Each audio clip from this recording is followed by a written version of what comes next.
অলস হচ্ছে মস্তিষ্ক শয়তানের কারখানা। এটা কেন বললাম, বলার একটাই কারণ, সেটা হলো আমাদের আশেপাশে দেখতেছি যেগুলা অলস পোলাপান কাজ কাম করতে লজ্জা পায়, এই সমস্ত পোলাপানরা বর্তমানে নেশাগ্রস্ত হয়ে পড়ছে। এলাকার আমাদের আশেপাশের অনেক পোলাপানি নেশাগ্রস্ত হয়ে গেছে গা। তারা এলাকার কোনো কাজ কর্মকাণ্ডের সাথে জড়িত থাকে না।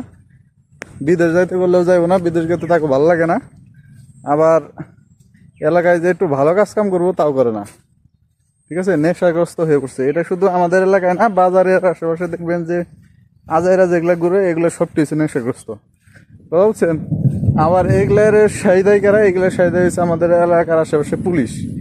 এই পুলিশের নামটা বললাম, হয়তো তারা একটু আমার ভিডিওটা দেখলে একটু সমস্যা হইতে পারে, তারপরে বললাম। কারণ হলো দেখি যে কোনো একটা পুলিশের সাথে আমাদের এলাকার যত নেশাখুর আছে, ঠিক আছে, ওই নেশাখুরের মানে প্রত্যেকটা নেশাখুরের সাথে তার সাথে একটা ভালো সম্পর্ক, খুব ভালো সম্পর্ক দেখলাম।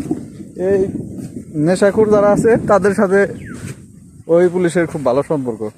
আমি কয়েকদিন মানে টার্গেট করলাম যে কে রে, ঘটনা কি, এই পুলিশের সাথে এই পোলাপানের কি সম্পর্ক। পরে দেখি যে কাহিনীটা তো ভিন্ন। ভালো মানুষের তো কোনো এই পুলিশের সাথে সম্পর্ক নাই। সম্পর্ক দিয়ে সব খালি নেশাগ্রস্ত পুলান যেগুলো আছে তাদের সাথে তার খুব ভালো একটা সম্পর্ক। ঠিক আছে, তো যেখানেই পাইবেন নেশাগ্রস্ত যারা আছে তাদেরকে খালি উড়া ধরে বিড়াইবেন, কোনো কথা নেই।